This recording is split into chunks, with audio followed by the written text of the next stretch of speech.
M T Vasudevan Nair പറയുന്നുണ്ട്, എനിക്ക് ആയിരക്കണക്കിന് ആരാധകരുണ്ട്, എൻ്റെ ആയിരക്കണക്കായ ആരാധകരെക്കാൾ എനിക്ക് പ്രധാനം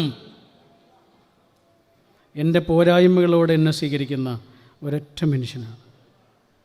ആരാധകർക്ക് അതൊന്നും അറിയില്ലല്ലോ, അവർക്കെൻ്റെ പ്രഭാവം മാത്രമേ അറിയുള്ളൂ. പക്ഷേ ഞാൻ ദുർബലനായൊരു മനുഷ്യൻ, പോരായ്മകളുള്ളൊരു മനുഷ്യൻ, എല്ലാ കുറവുകളുള്ളൊരു മനുഷ്യൻ, ആ കുറവുകളോട് എന്നെ സ്വീകരിക്കുന്ന ഒരു മനുഷ്യൻ, ആ ഒരു മനുഷ്യൻ എൻ്റെ പ്രസിദ്ധിയെ സ്നേഹിക്കുന്ന ആയിരക്കണക്കിന് മനുഷ്യരെക്കാൾ എനിക്ക് പ്രധാനമാണ് എന്ന് പറയുന്നുണ്ട്. എം ടിയുടെ ചില വാക്കുകളുണ്ട് കേട്ടോ, അതൊരിക്കലും മറക്കില്ല. അങ്ങനത്തെ ചില വാക്കുകളാണ്.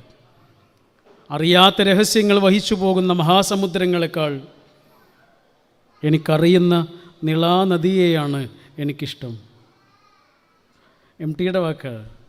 എനിക്കറിയാത്ത മഹാരഹസ്യങ്ങളുമായിട്ട് ഒഴുകിക്കൊണ്ടിരിക്കുന്ന മഹാസമുദ്രങ്ങളൊക്കെ